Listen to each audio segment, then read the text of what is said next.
tarehe 5 mwezi wa 4 mwaka 2025, ikiwa ni siku ya Sabato, baada ya kanisa la Waadventista wa Sabato ulimwenguni kupitisha siku ya tarehe 5 kuwa ni siku ya mabalozi duniani. Leo nimepata fursa ya kuwepo katika kanisa la Waadventista wa Sabato Mzangalalele linalopatikana katika makao makuu ya nchi ya Tanzania, Dodoma, katika mtaa wa Kisasa, na nimepata fursa ya kuwa na vijana ambao watakuja na tutazungumzia ili swala likiwa bado la moto hivi leo kuhusu siku ya tarehe 5 mwezi wa 4 kuwa ni siku ya mabalozi katika kanisa la Waadventista wa Sabato. Na nipo na moja ya viongozi wa kanisa hili la Waadventista wa Sabato katika swala zima la vijana, lakini pia nipo na vijana ambao pia watazungumzia kwa kina kuhusu siku hii ya mabalozi. Na kwa kuanza kabisa nipende kumkaribisha kiongozi aweze kutupatia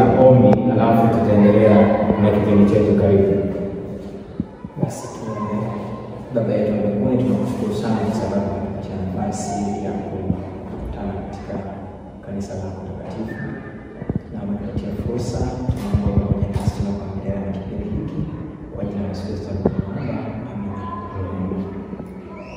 Kama nilivyokwisha kusema ya kwamba tuko hapa na viongozi pamoja na vijana wa kanisa la Waadventista wa Sabato, tuweze kuwatambua.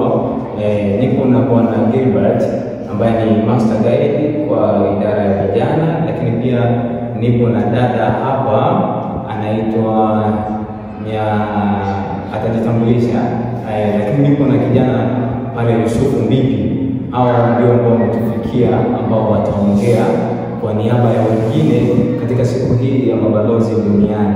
Nikianza na kiongozi wa kanisa ambaye ni Bwana Gilbert, tunafahamu ya kwamba leo ni siku ya idara ya vijana katika chama cha mabalozi. Mtu anaposikia kuhusu idara ya vijana ni kitu gani, ili kwamba wasao wanakuja kuangalia waweze kupata undani wa habari hii ya kwamba idara ya vijana ni kitu gani katika kanisa la Waadventista wa Sabato. Asante sana kwa mtangazaji. Tukizungumzia idara ya vijana, ni idara nyeti na ni miongoni mwa idara muhimu sana katika kanisa. Labda kuzungumzia, ni idara ambayo inahusu kuwaweka vijana pamoja, na ikiwa inaanzia na wale vijana wadogo, kuna vijana wa kati, lakini pia kuna vijana wakubwa katika makundi haya. Hiyo ndio hususani sana idara ya vijana wakubwa. Unapoongelea habari ya vijana wadogo, ni vijana wa umri kuanzia miaka mingapi? Vijana wadogo wapo namna mbili. Ndio. Wapo vijana wadogo wenye umri wa miaka 4 mpaka miaka 9. 4 hadi 9. Na hao kitaalamu wanaitwaje? Hao kitaalamu wanajulikana kama waongozi au adventurers. Okay. Ndio. Lakini pia kuna kundi la pili la vijana wadogo, ndio wanajulikana kama wanaweka kama 10 hadi 15. 10 hadi 15. Wao wanajulikana kama watafuta njia. Kwa lugha ya Kiingereza wanajulikana kama pathfinders. Okay. Lakini pia ni kwamba kuna vijana wengine wa umri wa kati, ndio ambao hawa ndio tunawaita mabalozi. Wao wana umri wa miaka 16 mpaka miaka 20, ambao ndio siku yao. Lakini pia ukiachana na hapo, kuna vijana wakubwa, ndio ambao hawa ni miaka 22 mpaka 30 na kuendelea huko. Tunasema mpaka miaka 100 na kuendelea huko. Wao wote ni vijana wakubwa. Kwa hiyo mpaka vijana mzee wa miaka 100 ni kijana mkubwa kabisa. Nimesikia majina ambayo kwa kweli yanavutia. Umesema watafuta njia. Nini haswa la vijana hao ambao wanajulikana kwa jina la watafuta njia? Na labda nikueleze kidogo. Ndio. Watafuta njia ilitokana pia na jina la mtu Mr. Pathfinder. Okay. Kwa sababu tumesema watu Pathfinder. Ndio. Lakini katika idara ya huduma za vijana kuna mtu Mr. Pathfinder. Huyo pia jina lake pia lilitolewa kuweka moto wa wanatafuta njia ya wokovu, wakiwaelekeza watu katika wokovu. Ndio maana wanaitwa watafuta njia. Na kusudi lao kubwa ni kuwaleta watu wengine kwa Yesu. Asante sana. Turudi kwa vijana ambao leo wametufanya kuwepo leo katika siku hii ya adhimu ya mabalozi. Kwa nini mabalozi? Tunafahamu ya kwamba mabalozi ni watu wanaowakilisha mtu fulani. Sasa kwa nini kanisa la Waadventista wa Sabato wameamua kuwaita vijana hawa wa miaka 16 na kuendelea kuwa ni mabalozi? Sawa, asante kwa swali zuri ndugu mtangazaji. Kuna sababu kadhaa. Unajua katika makundi ambayo nimekutajia haya, kundi la mabalozi mwanzoni halikuwepo katika idara ya huduma za vijana kabisa. Walikuwepo wabalozi, walikuwepo watafuta njia, lakini pia wakapo na vijana wakubwa. Mabalozi wakawa hawapo. Sasa watu ambao walikuwa wakihitimu walikuwa watafuta njia, walikuwa umri wa miaka 15 wakimaliza, wanaona kujiunga na watu wazima wale bora kama vile hatuwezi kukaa nao, mama yangu yuko kwenye grupu lile, sasa nitaenda wapi? Wengi walikuwa wanabaki kutafuta njia au wengine wanaamua kuishia mitini. Lakini kanisa likaona kuna ulazima wa kutengeneza chama na kuwaweka. Sasa ndio wakatengeneza chama na wakaita mabalozi. Na kusudi kubwa wamwakilishe Yesu Kristo. Mwakilishe Yesu Kristo. Na ndio maana tunasema moto wetu wa mwaka huu wa mabalozi ndio tunasema kuishi kwa athari au kwa matokeo au makusudi, living for impact. Ndio umeona, na ndio kusudi kubwa la mabalozi, wanamwakilisha Yesu Kristo duniani wakiwa nuru, wakiwa utambulisho kwa watu wengine. Asante sana. Mabalozi ni siku ambayo ilikuwa haipo na haikuwa inaonekana katika kanisa la Waadventista wa Sabato. Wewe kama kiongozi uliposikia habari ya kwamba siku ya tarehe 5 mwezi wa 4 ilifanywa kuwa siku ya mabalozi, walipokeaje swala hili? Kwa Mungu nilifurahi sana. Wakati mkurugenzi wao wa division Mr. Paco wakati anatangaza kwa mara ya kwanza, nilihisi kama utani. Hata mwenyewe alikuwa anasema kwamba Romans now are true. Nasema kwamba zile uvumi sasa umekuja kuwa kweli kabisa. Na tunafurahi mabalozi, lakini pia kama idara nzima wa vijana kwamba mabalozi nao wamekumbuka katika siku yao. Hii inawapatia chachu mabalozi kuona nao wanadhaminika katika kanisa. Lakini pia inawapatia motisha kwa ajili ya kutumika na kanisa. Na kama walikuwa vyama vingine wanatangia waongozi wanaofanya mambo yao na siku zao, lakini pia mabalozi nao wanakuwa na siku yao, wanafurahi na kupenda kanisa. Asante sana Bwana Gilbert. Asante sana. Tunarudi kwa dada hapa. Kwanza ujitambulishe watu waweze kufahamu, alafu utanisaidia kufahamu, je, idara ya vijana ambayo ni mabalozi hawa ambao wanafanya leo hapa, ni kwa namna gani wanaweza kukabiliana na swala la teknolojia hivi leo? Asante. Kwa majina mimi nikiwa kijana katika kanisa la Msangara ni napenda kuzungumzia swala la mabalozi. Namna gani hao mabalozi wanaweza kukabiliana na changamoto au namna gani wanaweza kutumia teknolojia. Kwanza, mabalozi hawa tufahamu kwamba ni watu wa umri wa miaka 16 hadi miaka 21. Hawa wengi wao ni wanafunzi, wako katika shule, wako katika vyuo, kisha kujiunga na vyuo. Na pia hawa mabalozi muda mwingi hupenda kutawanyika, huwa hawakai sehemu moja. Kwa hiyo kulingana na teknolojia iliyopo kwa sasa katika ulimwengu wetu, hii teknolojia inaweza ikawafanya wenyewe waweze kufanya kazi ya Mungu. Kwanza kwa kutengeneza magrupu ya WhatsApp, kwa kuwa ni vijana wakubwa wanamiliki simu. Kwa hiyo wanapokuwa wakitumia vyombo vya mitandao ya jamii, kwa mfano simu, kompyuta, wanaweza kutengeneza WhatsApp, wakawa wanawasiliana, kushare material mbalimbali kutoka kwenye soft copy, wakajifunza, lakini pia wakaweza kutangaza Yesu kupitia mitandao ya kijamii, ikiwepo kusoma neno la Mungu kwa kushare katika magrupu. Lakini pia wasione haya, hawa mabalozi wasione haya kutangaza Injili. Lakini pia hawa mabalozi wanapokuwa kwenye mitandao ya kijamii kama Facebook, Instagram, wana akaunti, wanaweza wakatumia kutangaza machapisho mbalimbali kwa ajili ya injilisti. Asante sana kwa namna ambavyo unaweza kuelekeza wewe, namna ambavyo injilisti unaweza kufanyika katika swala zima la teknolojia. Tuambie kwa kaka Yusufu Mbipi, tunafahamu ya kwamba wewe ni mmoja ya vijana ndani ya kanisa la Waadventista wa Sabato.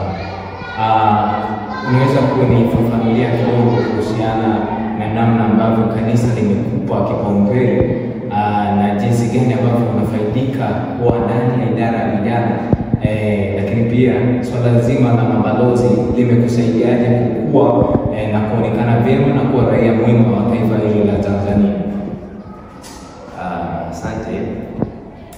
Kwanza kabisa niseme kwamba idara hii ya vijana au chama hiki cha mabalozi kimekuwa na manufaa makubwa sana kwa maisha yangu kabisa.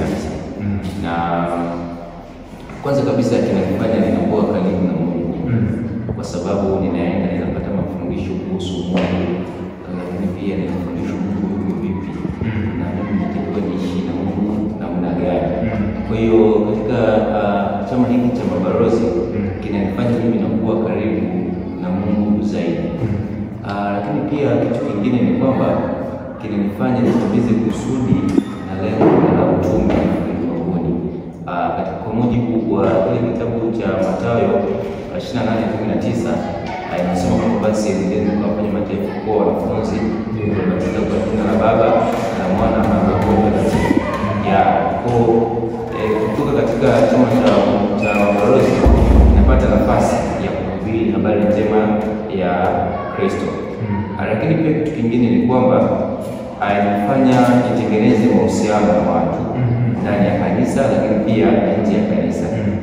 Sio tu kutengeneza, lakini pia kukuza mahusiano, kwa sababu tunapokuwa katika vyama vya mabalozi tunakutana na watu mbalimbali na tunakuwa tunatengeneza ushirikiano. Kwa katika ule ushirikiano unakuza mahusiano, hivyo unapata marafiki wapya na kuendelea kupata ujuzi zaidi kutoka kwa marafiki wapya. Lakini pia kwa ndani ya kanisa ni kwamba tunaenda kule nje, tunasaidia vijana wenzetu, kuna vijana wengine ambao wanaishi katika mazingira magumu. Kwa hiyo sisi kama mabalozi tunapata nafasi ya kwenda kuwatembelea watu wengine kule nje. Kwa tunapokuwa tunapata nafasi ya kwenda kuwatembelea vijana wengine nje, tunatengeneza urafiki mpya, lakini pia na mahusiano mengine. Kitu kingine pia ambacho naweza nikasema ni kwamba ninanufaika kutoka katika chama hiki cha vijana, ninakuza kipaji changu na kalamu ambayo Mungu amenipatia. Naweza nikasema Mungu amenipatia kalamu ya uimbaji. Sasa nikiwa ndani ya kanisa ninaitumia vyema ili kukuza kwa ajili ya kumtukuza Mungu. Tukizungumzia neno karama, ni kipawa ambacho Mungu amempatia mtu kwa ajili ya kutegemeza kazi yake. Kwa hiyo mimi nitafanya kwa uhakika ili niweze kutimiza ile kusudi ambalo Mungu ameweka ndani yangu. Asante sana. Asante. Ndugu mpenzi mtazamaji, nimekwisha kukuambia kwamba leo nipo katika kanisa la Msangalaleli linalopatikana katika makao makuu ya nchi, yaani Dodoma, na nipo katika mtaa wa Kisasa, na nimekwisha kusema ya kwamba leo tunaangalia kwa undani siku hii ambayo imeadhimishwa kidunia nzima kuwa ni siku ya mabalozi katika kanisa la Adventista wa Sabato, na nipo na wageni hapa na tunaendelea na kukuhabarisha namna gani ambavyo tunaweza kuifahamu hii idara hivi sasa ya mabalozi. Tunarudi kwa kaka Gilbert. Tunafahamu ya kwamba hivi leo kanisa na jamii kwa ujumla limekuwa na changamoto ya dhana potofu. Watu wengi wanadhani ya kwamba kuwa karibu na vijana, hususani hawa vijana GNC ambao sasa hivi wanaenda kutokana na teknolojia wanapambana, inakuwa ni changamoto sana. Sasa wewe kama kiongozi katika kanisa la Adventista wa Sabato, ni namna gani ambavyo umeweza kuwasaidia hawa vijana ambao jamii imeshaona ya kwamba wana mambo ambayo na maadili sio sahihi, kuwaweka karibu na jamii, kubadilisha ule mtazamo wao na kuwafanya vijana sasa kuonekana ni watu ndani ya kanisa, lakini pia katika jamii inayowazunguka? Karibu. Asante sana ndugu mtangazaji. Katika idara ya huduma za vijana, Ndio kitu kikubwa ambacho tunafanya kwanza ni kijana ajikubali yeye mwenyewe, kama alivyosema bibi hapo kwamba yeye ana karama na yeye ameshajifahamu kwamba anaweza kuimba. Ni kabisa. Sasa katika idara ya huduma za vijana pia kijana akishajikubali, ndio, lakini pia tunawafundisha, kuna kozi ambazo tunawafundisha. Kozi ziko za mawasiliano, lakini pia zipo za mishani za matumizi ya teknolojia, lakini pia kuna miongozo mbalimbali ambayo tunafundisha vijana. Yote hii inawafanya vijana waweze kukua, lakini wakijua kupambana na kuweza kukabiliana na athari za mitandao ya kijamii, lakini pia na kuendelea kumkuza Mungu katika jamii zao. Ni kweli jamii ina mtazamo tofauti sana, kwamba vijana wamekuwa ni watu ambao wanaonekana hawana thamani, lakini kanisani haiko hivyo. Tunawathamini vijana sana, na ndio maana unaona mambo yote vijana wanakuwa wanashirikishwa katika kila sehemu, katika huduma zingine vijana wako. Zote hizi ni kuleta vijana karibu, na tunasema vijana ndio Biblia inasema hivyo, kwamba vijana tumekuwa sisi kwa sababu tunazo nguvu kabisa. Kwa hiyo tunatumia nguvu zetu, lakini pia na uwezo wetu na utayari wetu kufanya kazi ya Mungu, na ndio maana Biblia inasema kwamba mtu yote asiyezarau vijana wake kabisa. Kwa hiyo wakati fulani, wakati wako dunia inakwenda ina mtazamo huu, sisi tunasema hapana, Yesu Kristo ana mtazamo huu kwetu. Tunakwenda katika mtazamo chanya zaidi. Kama ni matumizi ya teknolojia tunakwenda nayo, lakini katika namna ambayo ni nzuri. Wengine wakati wanatuma picha zingine, lakini sisi tunatuma picha za kumtukuza Mungu. Wakati wengine wanatuma vichekesho, sisi tunatuma mahubiri. Unaona kama hivyo tunakwenda pamoja na utayari tunapokwenda, lakini bila kukosea Mungu. Lakini pia inajenga heshima kwa vijana. Msangalale ikiwa ni moja ya makanisa ambayo yanajulikana katika jimbo la kati mwa Tanzania, na wewe ukiwa ni kiongozi wao, ile swala la mitandao ya kijamii wewe umelichukuaje? Advantage gani ambayo umelichukulia ili kuhakikisha kwamba vijana wa kanisa la Msangalale basi wananufaika na kuwa na mitandao ya kijamii, hususan kuwaleta wengi kwa Yesu? Nashukuru sana ndugu mtangazaji. Karibu. Kwanza niseme kati ya wanufaika wa kwanza wa mitandao ya kijamii kwamba nimekuwa nikipata kitu kwa wepesi nikiwa na kitaji, lakini pia ni rahisi sana mimi kuweza kutoa maudhui yangu kwa jamii kupitia mtandao wa kijamii. Kwa hiyo kwa mwitikio ni kwamba vijana wengi hata Msangalale wanatumia sana mtandao wa kijamii. Tuna magrupu mengi ya mitandao ya kijamii ambayo vijana wapo, lakini pia WhatsApp tunazungumza, na nikuhakikishia kwamba taarifa yote ambayo tunaweza tukahitaji vijana kwa ghafla kwa tukio la kutukiza bila kuwa na taarifa, lakini tutawahitaji tunatumia njia ya mtandao wa kijamii. Kwa hiyo umetusaidia sana pia katika mambo ya kuweka pamoja. Unatuweka pamoja, lakini pia kwa habari ya uinjilisti. Tunapofanya mambo mengine ambayo kumtukuza Mungu, pia tunashare na watu wengine kwamba tumefanya hivi, tumefanya hivi, huduma kwa Kristo tumefanya hivi. Kwa hiyo inakuwa ni rahisi sana kwa sisi Msangalale. Asante sana. Tukiambia kwa dada hapa, tunafahamu ya kwamba kila kijana ndani ya kanisa anatamani kushirikishwa, hususani akina dada mara nyingi huwa wanatengwa katika mambo mengi katika jamii. Wewe kama dada ambaye unaonekana kuwa na kabisa katika siku hiyo ya mabalozi duniani, umenufaika vipi sasa, na vipi kanisa la Adventista wa Sabato wamewapa vipaumbele ni akina dada kuhakikisha ya kwamba mnakuza karama zenu ndani ya kanisa la Adventista wa Sabato? Ndugu mtazamaji, katika hilo kwa kweli ni swali zuri sana ambalo nimeuliza. Mimi kama binti kiukweli nafurahi kuwepo kwa idara tofauti ndani ya kanisa, lakini sisi mabinti tumeweza nao kuwa vipaumbele, wameweza kututhamini na pia kutuonyesha namna gani sisi wenyewe tunatakiwa kutambua thamani yetu, namna gani Mungu alipoweza kuweka vitu tofauti ndani ya kuna karama mbalimbali ambazo Mungu ameweka kwetu, sio kwa tu hata upande wa pili, upande wa jinsia ya kiume. Mungu ameweka vitu ambavyo ni karama pekee, yaani kitu kinaitwa talanta pekee, ambavyo ni kitu tofauti na mwingine. Kwa hiyo hicho ni kitu ambacho kiukweli kanisa linaendelea kupambana na kutufanya sisi tuweze kutambua karama zetu, talanta, lakini pia tuweze kujithamini, kujiona kwamba tuna thamani mbele za Mungu, na pia kutufanya sisi tuweze kuwa majasiri, kusimama mbele za watu na kutangaza neno la Mungu kwa ujasiri pasipo uoga wowote. Asante sana. Unamwambia nini dada ambaye yeye bado ana hofu na kujiunga na idara hii ya vijana, hususan yule balozi miaka 16 mpaka 21 ambaye bado ana tanga tu na haelewi wapi akimbilie hivi sasa, yeye kama Mwadventista Msabato, lakini pia kama binti ambaye anategemewa kuwa mama bora hapo baadaye? kwamba atambua kwamba aliumbwa kwa sura na kwa mfano wa Mungu. Kitu cha pili, napenda kumwambia kwamba ana kitu, asiendelee kukificha na kuendelea kukimbia nacho katika ulimwengu. Ulimwenguni hakuna amani. Akilete kwake Yesu, aweze kutangaza Injili na kuifanya kazi ya Mungu iweze kwenda kwa kasi tunapoelekea katika miisho ya dunia. Lakini kitu kingine, asiogope. Isaya 41:10 anasema usiogope, kwa maana mimi ni pamoja nawe. Lakini pia Mhubiri 12:1 linasema mkumbuke Muumba wako siku za ujana wako, kabla zile siku zilizo mbaya.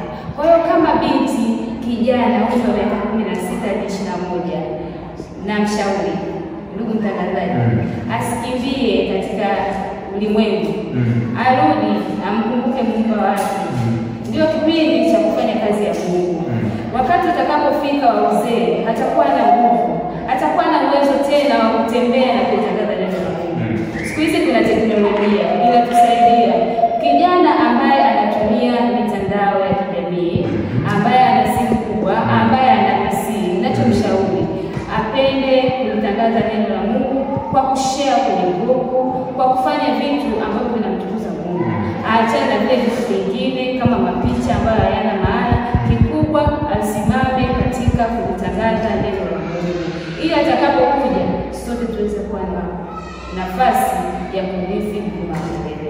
Asante sana dada. Wewe nimesikia wanambibi pamoja na kiongozi wametuambia vyema ya kwamba katika idara ya vijana ndani ya kanisa la Adventista wa Sabato watu wanafahamu karama zao. Wewe kama dada, ni karama gani unayo?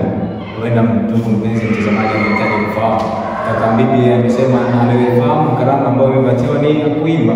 Vipi wewe? Kiukweli Mungu amenipa karama mbalimbali. Sio siri, karama niliyopewa ya kwanza ni kufundisha. Kufundisha neno la Mungu, lakini pia kufundisha katika jamii masuala mbalimbali ikiwemo masuala ya biashara. Lakini pia karama nyingine ni uimbaji. Mungu amenipa karama ya uimbaji, lakini pia namtukuza kupitia karama ya uimbaji. Asante sana kaka Mbibi. Tunapoenda kumalizia kipindi chetu katika mchana huu wa leo, ndugu mpenzi mtazamaji anahitaji kufahamu sasa ni namna gani ambavyo yeye kama ni kijana na amevutiwa na idara ya vijana ndani ya kanisa la Adventista wa Sabato, ni wito gani unatoa kwake tunapoenda kumalizia? Asante. Kwanza kabisa, kama kuna kijana ambaye amevutiwa na idara hii ya vijana katika kanisa la Adventista wa Sabato, pongezi sana, kwa sababu ni hatua njema, lakini pia ni hatua ya ushujaa. Kuvutiwa tu ni kitu chema sana. Hivyo tu mimi nipenda kumtoa woga na wasiwasi ya kwamba asije akaendelea kukaa nje, bali afanye maamuzi sasa yale ya haraka kuja kuingia, kwani kuna vitu vingi kama ambavyo nimeshakusha kusema kwa awamu iliyopita. Kuna faida nyingi sana ambazo atazipata. Kuna vitu vingine hata yeye mwenyewe unazokuta alikuwa havijui, lakini kwa sababu ya kuwepo katika idara ya vijana akajitambua yeye mwenyewe na akafanya vitu vingi zaidi. Watu wanasema kufanya wonders. Kwa hiyo mimi wito wangu kwa vijana wote Tanzania na pia hata duniani kote kwamba wakaribia katika kanisa la Adventista wa Sabato kujiunga na idara hii ya vijana, ili waweze kupata vitu vingi sana, wawe karibu na Mungu, lakini pia wakuze vipaji na vipawa ambavyo Mungu amewapatia, lakini pia waweze kutambua thamani zao na thamani za watu wengine. Kwa sababu katika pia idara ya vijana tunajifunza jinsi ya kuthamini wewe, lakini pia na kuthamini watu wengine kwa maana ya kujali. Naweza tu nikasema nisiseme mambo mengi, nasema karibu. Asante sana kaka Mbibi. Sasa kuna namna ambavyo huenda watu wanafikiria kuwa ndani ya idara ya vijana kuna gharama, kuna mambo mengi. Je, kuna gharama yoyote unapoingia ndani ya idara ya vijana au ni free? Nikisema free nikimaanisha ya kwamba yani gharama sio kubwa, kwa sababu huenda ni kujiandikisha tu na kupokelewa, au ni mpaka pia awe ni mshiriki wa kanisa la Adventista wa Sabato, au ni mtu yoyote yule anahusika kuwa ndani ya idara ya vijana hatubagui? Kiuhalisia ni kwamba idara ya vijana ipo kwa Yesu Kristo. Na kwa Yesu kuna gharama. Kwa hiyo ukishakuja ndani ya kanisa la Waadventista Sabato ipo tokana na hizi idara za vijana. Na naweza nikasema posti ambazo zinaweza zikawepo ni labda tu ni kuzulia vitu kama vile makambi, hivyo ni vitu ambavyo vinaweza ni posti sana. Lakini kujoin tu kwenye idara ya vijana sio kwamba kutakuwa na gharama za aina yoyote, bali tu ni wewe kutoa moyo wako na kufanya kazi kwa nini? Kwa nguvu. Kwa Yesu hakuna nini? Hakuna gharama. Hakuna mtu anakuja kutoza kwamba toa 10,000 kwa ajili ya vitu fulani. Hapana. Lakini pia maybe huwa tu kuna cards ambazo zimetolewa, lakini pia na vitu kama vile skafu unaweza kuwa kwaje vinalipiwa, lakini so kwa sababu hivyo ni vitu wewe mwenyewe ambavyo unaweza kutoa kwa ajili ya all benefits. Asante. Asante. Mwisho, kipi unamwambia ndugu mpenzi mtazamaji hivi sasa anayekuangalia ambaye ni Mwadventista Msabato, lakini pia ambaye si Mwadventista Msabato, kipi ambacho unahitaji kuongea naye hivi sasa ili kwamba aweze kupokea ujumbe wako vyema anapotazama katika mchana wa leo? Kitu ambacho mimi naweza nikaongea naye kwa sasa ni kwamba atengeneze mahusiano na Mungu. Auelekeze uso wake kwa Mungu, zeni afanye maamuzi sahihi ya kuja kujiunga. Kwa sababu tunachozungumzia sisi vijana, lengo letu kubwa ni kuona vijana wengine pia wanakuja kwa Yesu Kristo. Kwa hiyo tamanio langu na hitaji langu ni kwamba kwa vijana wengine pia ambao wananitazama kwa sasa, kwa wale ambao ni Waadventista wa Sabato, ni vijana wengine wamekaa tu, wanaweza kuangalia kile lakini hawafanyi kazi yoyote, wanyanyuke na kufanya kazi ya Yesu Kristo. Lakini pia kwa wale ambao si Waadventista wa Sabato, utafute kanisa lolote la Waadventista wa Sabato, kwani vitu hivi viko tu ndani ya kanisa la Waadventista wa Sabato. Huwezi kupata ulimwenguni popote pale. Na tumaini kwamba katika kanisa la Waadventista popote pale atakutana na huduma hizi na atapokelewa kwa furaha, ninaamini. Lakini pia atapata vitu vingi ambavyo hata hakutarajia kuvipata katika maisha yake. Kwa hiyo kwa Mwadventista wa Sabato, kama alikuwa anategea basi aninuke na kufanya kazi ya Mungu, lakini kwa ambaye sio Mwadventista wa Sabato afanye maamuzi ya kujoin na vijana kwa ajili ya kutenda kazi ya Bwana. Asante. Asante sana. Nikimalizia na kiongozi wa kanisa hili sasa, Bwana Gilbert ambaye ni kiongozi wa kanisa katika upande wa idara ya vijana katika kanisa la Adventista wa Sabato Msangalale. Hii dhana ambayo ni potofu ndani ya jamii, unahitaji uweze kuongea na mwanajamii hivi sasa ambaye ana dhana potofu kuhusu vijana hivi leo, ambao wewe kama kiongozi nimeona ya kwamba umeweza kuwaweka pamoja na umeweza kuwafanya wawe pamoja katika masuala zima, na tunaona kwamba jamii inafaidika kupitia idara ya vijana. Sasa kuna mtu anadhani ile bado ya kwamba vijana wa sasa ni wahuni na hawana maadili. Unataka kuambia nini tunapoenda kumaliza?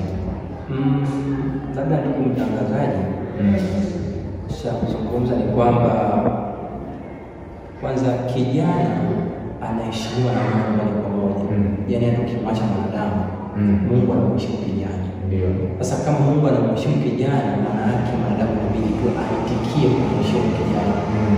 Na ndio maana tunaendelea kuelimisha jamii kwamba vijana bado wana thamani katika jamii na bado wana mchango mkubwa katika kubadilisha jamii, lakini pia kufanya mambo yanayompendeza Mungu katika jamii.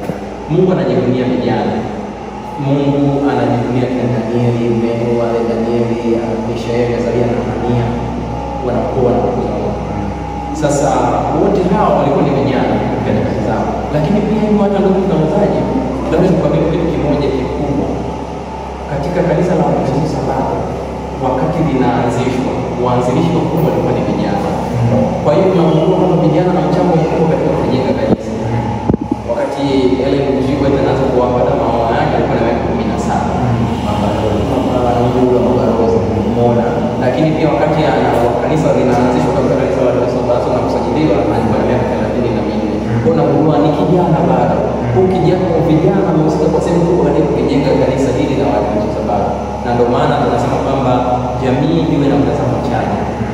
Ni namna ya kukaa na vijana, lakini pia kitu kingine ndugu mtangazaji ni kwamba vijana wanashauri na Mungu, ila sema tu kwa sababu hawajapata jinsi ya kuweza kuwaweka mazingira mazuri kwa sababu kama hiyo. Asante sana. Mwisho kabisa, yupo kiongozi wa idara ya vijana ndani ya kanisa la Waadventista wa Sabato sehemu fulani, yeye bado hajapokea huu wito wa siku ya tarehe 5 mwezi wa 4 kuwa ni siku ya mabalozi, na leo amekaa tu, bado hajafanya maamuzi ya kuanza kuadhimisha hii siku kama siku ya mabalozi. Tunamwambia nini naye? Kwanza aamke kwa sababu ni siku ambayo inatusogeza pamoja, lakini pia inakukumbusha kule tulionao. Kama leo vijana kwamba tuishi kwa matokeo au makusudi, kuona kwamba tunaamshwa, lakini pia inakufanya kuwa wasikungamani. Unajua jinsi thamani inaanza kujengwa na wewe. Sasa kama kijana ataona hana sehemu ya kushiriki katika huduma na programu kama hizi, ndio maana jamii pia na yeye na kuona au kanisa wakafanya nikaona mbona kama vijana wako nyuma. Kwa thamani yako inaanza na pale wewe mwenyewe unakuwa na kitu chake. Amke, arudi na endelee kufanya kazi. Asante sana. Hii ni ATM Online TV ambapo tuko kama nilivyosema, tuko katika kanisa la Waadventista wa Sabato Msangala leo, na tumepata mengi kupitia wageni ambao wametufikia hivi leo, akiwemo kiongozi wa idara ya vijana Bwana Gilbert pamoja na dada pamoja na dada Yusufu Mbibi.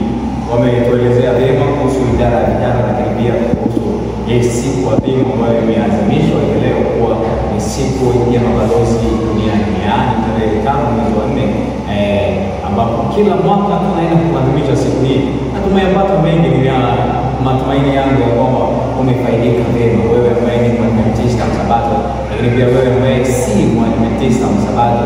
Nina matumaini yangu ya kwamba utaanza sasa kufuatilia vyema idara ya vijana, ni kwamba uweze kunufaika kwao. Ni mimi Amos Kodolani Mabura nikiwa hapa katika kanisa la Waadventista wa Sabato Msangala leo, na hii ni ATM Online TV kupitia pale Instagram, kupitia Facebook, kupitia YouTube, lakini pia usisahau kusubscribe kupitia YouTube yetu. Tunajulikana kwa jina la ATM Online TV TZ. Hapo ndipo ambapo tunapatikana, na nikutakie jioni njema yenye baraka tele katika siku hii adhimu ya mabalozi. Tuko tunaendelea kuadhimisha siku hii tamu yenye shamra za pekee katika kanisa la Waadventista wa Sabato ulimwenguni. Nikutakie jioni njema na kwaheri.